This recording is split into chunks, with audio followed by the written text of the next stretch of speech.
Hello students.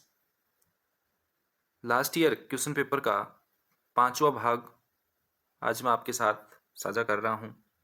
प्रश्न संख्या 37 से 39 जो कि प्रकरण आधारित यानी सामग्री आधारित जो है, केस स्टडी बेस पर जो आधारित है। इसमें आपको एक अथवा का प्रश्न भी मिलता है।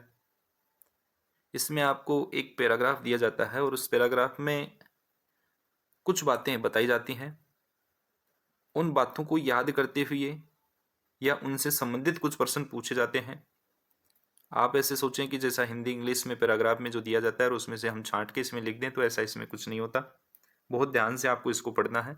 शुरुआत करते हैं। मैं प्रदीप आजिया सर आपके लिए लेके आया हूँ प्रश्न संख्या 37। प्रश्न संख्या 37 है, किसी छात्र ने नीचे तालिका में दर्शाए अनुसार विभिन्न फोकस दूरियों के 3 अवतल दर्पण लिए और किसी बिंब को इन दर्पणों से विभिन्न दूरियों पर रखकर प्रतिबिंब बनना देखने के लिए प्रयोग किया। प्रकरण संख्या जो है वो 1 2 3, ठीक है। बिंब दूरी दे रखी है और इसमें फोकस दूरी दे रखी है। अभी देखेंगे क्या प्रश्न पूछा गया है, उसके बाद में हम इनको देखेंगे। पहले में पूछा गया है, प्रकरण 1 में बनने वाले प्रतिबिंब के 2 गुणों की सूची बनानी है। प्रकरण 1 कौन सा है, जिसमें बिंब की दूरी 45 सेंटीमीटर है और फोकस दूरी 20 सेंटीमीटर है। तो अवतल है, तो आप पहले तो अवतल बना लीजिए। यहाँ पर ये अवतल आ गया, ये इसका मुख्य अक्ष है, ये मुख्य अक्ष है। अब ये क्या कह रहा है कि फोकस दूरी 20 है, फोकस दूरी 20 है, ठीक है, और बिंब की दूरी 45 है। बिंब की दूरी 45 है, इसका मतलब 40 पे क्या होता है C और 20 पे आपका क्या है F है। और बिंब जो रखा गया है वो रखा गया है 45 पे। यहाँ पर बिंब रखा गया है, बिंब कहाँ रखा गया है, 45 सेंटीमीटर दूर रखा गया है, यानी C से परे रखा गया है। और जब C से परे रखा जाता है तो आपको पता है C से परे रखा जाता है तो यहाँ से एक तो आपकी सीधी यहाँ प्रकाश की किरण चली गई यहाँ पर, जो कि इसको तीर का निशान लगा देना है। ये कहाँ से लौट कर आएगी, F से होते हुए लौट कर आएगी, ऐसे F से जाएगी, इस पे भी तीर का निशान लगा दें। और एक C से होती हुई जाएगी, एक C से होती जाएगी ऐसे। तो यहाँ पर आप देखें, ये आपका प्रतिबिंब बनने वाला है। यहाँ पर ये प्रतिबिंब बनेगा। यहाँ पर ये कैसा बन रहा है, उल्टा बन रहा है, उल्टा बन रहा है, ठीक है ना। कैसा बन रहा है, उल्टा बन रहा है, यहाँ पर छोटा बन रहा है। और कैसा बन रहा है, वास्तविक बन रहा है, वास्तविक, उल्टा और छोटा। तो ये इसकी विशेषता हो गई। इनमें से आप कोई भी 2 विशेषताएं लिख सकते हैं। वास्तविक हो गया, ये छोटा हो गया और उल्टा हो गया। मुख्य अक्ष से नीचे है तो उल्टा है, इसी दिशा में बन रहा है, ठीक है। तो क्या है, वास्तविक है। और छोटा आपको पता ही चल रहा है, यहाँ पर छोटा बन रहा है। कहाँ बन रहा है, C और F के मध्य बन रहा है, C और F के मध्य बन रहा है। चलते हैं इसके दूसरे पर, बी पार्ट पर। तालिका में दिए गए किस एक प्रकरण में दर्पण समान साइज का वास्तविक प्रतिबिंब बनाएगा और क्यों। तो समान साइज का कब बनता है, आपको बच्चों पता होगा। समान साइज का तब बनता है जब बिंब जो है वो कहाँ रखा जाता है, C पर रखा जाता है। बिंब C पर रखा जाता है। तो यहाँ पर आप देखें, ये जो है वो आपका F आ गया और ये आपका C आ गया। तो जब C पर रखा जाता है तब समान होती है। तो C पर कब रखा जाएगा, यहाँ पर आप देख सकते हो कि जब फोकस 30 है, सॉरी फोकस दूरी 15 है तो बिंब दूरी 30 है, ठीक है ना। यहीं पर जो है, यही वाली जो है वो रखा जाएगा। यहाँ पर 30 सेंटीमीटर पर क्या रखा जाएगा, बिंब रखा जाएगा। तो इस स्थिति में ही समान साइज आती है, आपको पता है। और क्या होता है इसमें, वास्तविक तथा उल्टा बनता है और समान साइज का बनता है। वास्तविक और उल्टा, और कैसा बनता है, समान साइज का बनता है।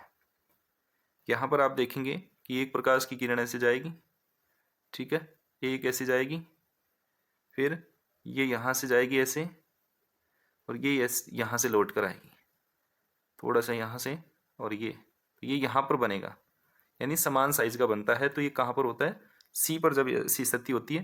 तो ये किस में हो रहा है, ऐसा प्रकरण 2 में हो रहा है ये। देखिए आप यहाँ पर आंसर भी देख सकते हैं। प्रकरण 2 में दर्पण की फोकस दूरी 15 सेंटीमीटर है, बिंब दूरी 30 सेंटीमीटर है। इसका अभिप्राय है कि बिंब C पर स्थित है। तीसरा क्या है इसका, तीसरा आप देखें, दंत चिकित्सकों द्वारा, डेंटिस्ट जो होते हैं उनके द्वारा किस प्रकार का दर्पण उपयोग किया जाता है, पहले ये बताना आपको, फिर कारण देना है कि वे इस प्रकार के दर्पणों का उपयोग क्यों करते हैं। तो वो अवतल दर्पण का उपयोग करते हैं, जो भी दंत चिकित्सक होते हैं वो किसका प्रयोग करते हैं, अवतल दर्पण का उपयोग करते हैं। क्यों करते हैं कि जब बिंब दर्पण के बहुत नजदीक होता है, यानी दांत का जब वो उसमें देखते हैं तो दांत जो है वो दर्पण के बिल्कुल नजदीक में होता है, तब अवतल दर्पण क्या करता है, एक तो सीधा और बड़ा प्रतिबिंब बनाता है, सीधा और बड़ा प्रतिबिंब बनाता है, इसलिए अवतल दर्पण का प्रयोग किया जाता है। इसके बाद में यहाँ देखिए बहुत काम का प्रश्न ये है क्या, कि ये जो सी दे रखा है इस केवल और केवल सी का अथवा यहाँ पर दिया गया है, ये आपको ध्यान रखना है। आप बहुत बार ये गलत करके आते हैं। क्या गलत करके आते हैं, आप देखते हैं कि इसमें ए या बी में से कोई सा जो आपको नहीं आ रहा उसको छोड़ देते हो और नीचे वाले दोनों सी कर देते हो, तो ये आपको नहीं करना है। आपको दोनों जो सी हैं उनमें से कोई एक पर्सन आपको अटेम्प्ट करना है, एक को आप छोड़ सकते हो। तो अथवा का जो सी है उसको देखते हैं। तालिका को देकर उस स्थिति यानी बिंब दूरी और फोकस दूरी को पहचानना है जो उस स्थिति से मेल खाती है जिसमें अवतल दर्पणों का उपयोग सेविंग दर्पणों की भांति किया जाता है। इस प्रकरण में प्रतिबिंब बनना दर्शाने के लिए किरण आरेख। तो जैसे ही सेविंग दर्पण का नाम आए हमें समझ जाना चाहिए कि ये कैसा होगा, आभासी प्रतिबिंब होगा। कैसा प्रतिबिंब होगा, आभासी प्रतिबिंब होगा। देखिए डायग्राम में, ये देखिए आप यहाँ पर, और ये जो है वो क्या हो रहा है, यहाँ पर आभासी प्रतिबिंब बन रहा है। क्या बन रहा है, आभासी प्रतिबिंब बन रहा है, सीधा बन रहा है, बड़ा बन रहा है। ठीक है, ये ध्यान रखना है। और यहाँ पर आप देखो एक दिशा चिन्ह, दिशा चिन्हित न होने पर आधा अंक काटा जाए। अगर ये आप दिशा नोट नहीं करोगे, इस पे दिशा नहीं डालोगे तो आपका आधा अंक काट लिया जाएगा। ये ध्यान रखना आपको। तो इसमें आपको दिशा का बहुत ध्यान रखना है, दिशा अंकित जरूर आपको करनी है इसमें। चलते हैं अगले प्रश्न पे। प्रश्न संख्या 38 है, 38। प्रश्न संख्या 38 में मानव के सभी गुणसूत्र पूर्ण रूपेण युग्म नहीं होते, पूर्ण रूपेण जोड़े नहीं होते।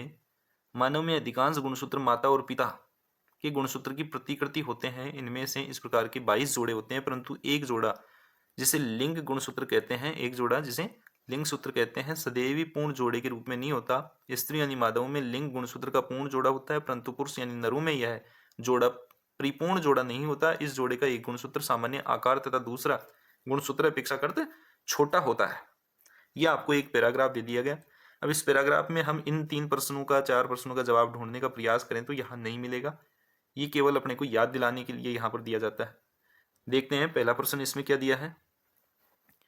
मानवों में किसी युग्मनज में और प्रत्येक युग्मक में कितने गुणसूत्र होते हैं। अब यहाँ पर आपको पता होना चाहिए युग्मनज कब बनता है, जब नर युग्मक प्लस मादा युग्मक दोनों युग्मक मिलते हैं तब युग्मनज बनता है। तब क्या बनता है, युग्मनज बनता है। तो युग्मनज में कितने गुणसूत्र हो जाएंगे, 23 यहाँ से आएंगे, 23 यहाँ से आएंगे, तो टोटल कितने गुणसूत्र हो जाएंगे, 46 गुणसूत्र हो जाएंगे। और यहाँ पर दूसरा पूछा है प्रत्येक युग्मक में, तो प्रत्येक युग्मक में कितने होते हैं, 23 इसमें होते हैं, 23 इसमें होते हैं। तो प्रत्येक युग्मक में तो 23 होंगे, लेकिन युग्मनज में कितने होंगे, 46 होंगे। ठीक है, आप यहाँ पर देख सकते हैं युग्मनज 23 जोड़े यानी 46 क्रोमोसोम, और युग्मक में 23 क्रोमोसोम, 23 होते हैं दोनों में, और युग्मनज में 46 होते हैं, 46। चलते हैं अगले प्रश्न पे। कुछ सरीसृपों का लिंग निर्धारण पूर्ण रूपेण पर्यावरण पर निर्भर करता है, टिप्पणी कीजिए।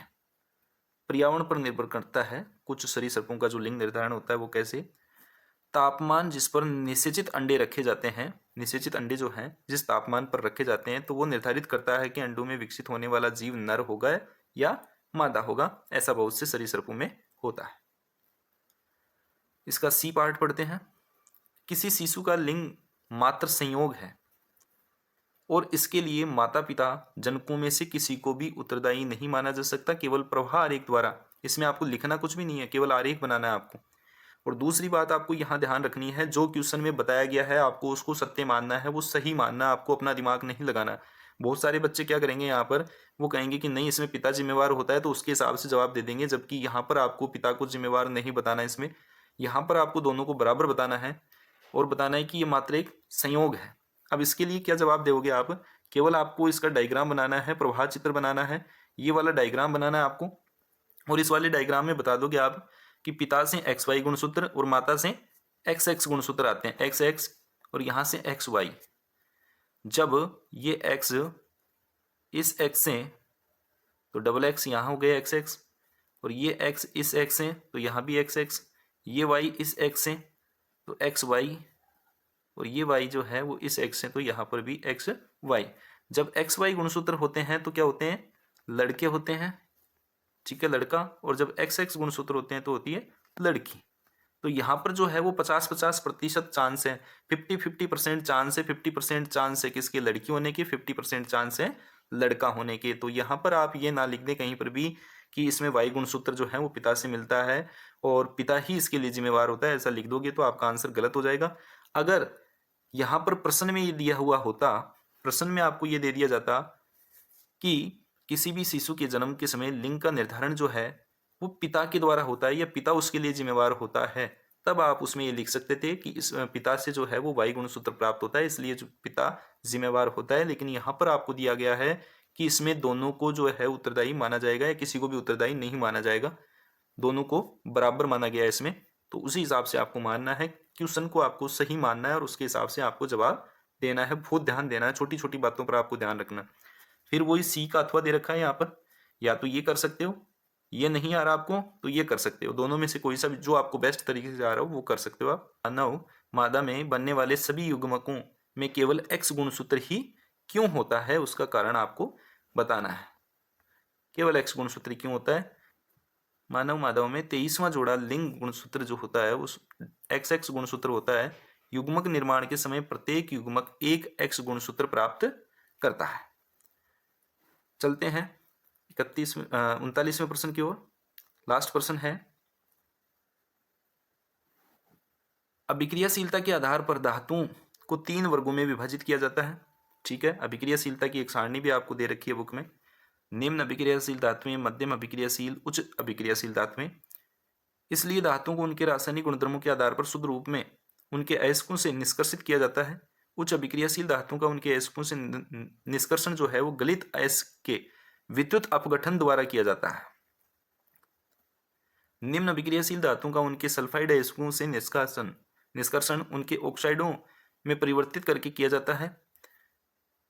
इन धातुओं के ऑक्साइडों से केवल इन्हें गर्म करके धातुओं का अपचयन किया जाता है। अब इसमें प्रश्न पूछे गए हैं, क्या प्रश्न पूछे गए हैं यहां पर आप देखें।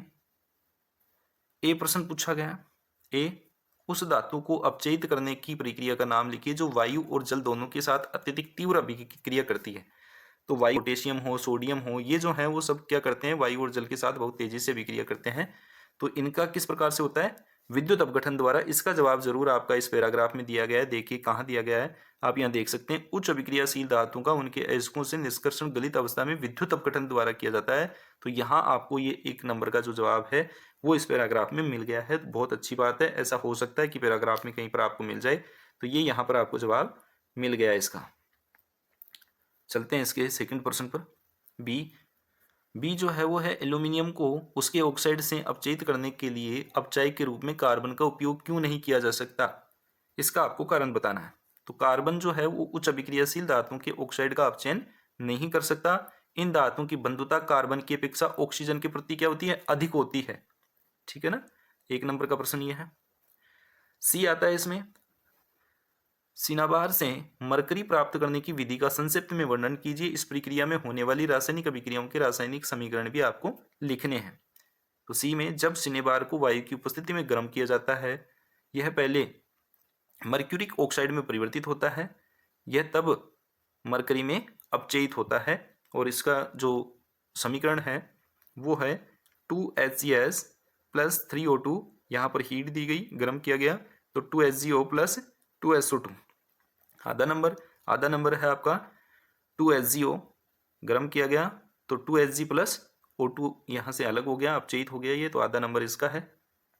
अब इसी का सी का जो अथवा दे रखा है वो क्या अथवा दे रखा है, उसमें दे रखा है, प्रत्येक के लिए रासायनिक समीकरण देते हुए वर्जन और निस्तापन के बीच विभेद कीजिए, अंतर बताइए और दोनों की रासायनिक समीकरण भी लिखिए, वर्जन का और निस्तापन का। देखिए वर्जन क्या है, वह प्रक्रिया जिसमें सल्फाइड अयस्क को वायु की उपस्थिति में अधिक ताप पर गर्म करने पर वह ऑक्साइड में परिवर्तित हो जाता है। जैसे 2ZnS प्लस 3O2 गर्म किया, हीट दी तो 2ZnO प्लस 2SO2। निस्तापन वह प्रक्रिया जिसमें कार्बोनेट अयस्क को सीमित वायु में अधिक ताप पर गर्म करने पर वह ऑक्साइड में परिवर्तित हो जाता है। ZnCO3 हीट दी गई इसको तो ZnO प्लस CO2 में अलग हो गया, CO2 गैस यहाँ से उत्सर्जित हो रही है। अब ये देखिए आप 2 नंबर का ये प्रश्न है और 2 नंबर का ही ये वाला सी है, तो ये केवल इस सी का अथवा है, सी का अथवा होता है ये केवल। 2 नंबर का ये सी है और 2 नंबर का ये है, दोनों में से कोई सा भी आप कर सकते हो और 2 नंबर के आपके एक एक के ये है। तो आपका इस प्रकार से लास्ट ईयर का ये क्वेश्चन पेपर कंप्लीट होता है। इसके 39% कंप्लीट हो चुके हैं। इसी प्रकार के और सब्जेक्ट के या इसी सब्जेक्ट के और भी मैं प्रश्न आपके लिए लेकर आऊँगा। तो आप वीडियो को लाइक करें, शेयर करें और सब्सक्राइब ज़रूर कर लें चैनल को, ताकि ऐसे वीडियो आपको मिलते रहें। Thank you.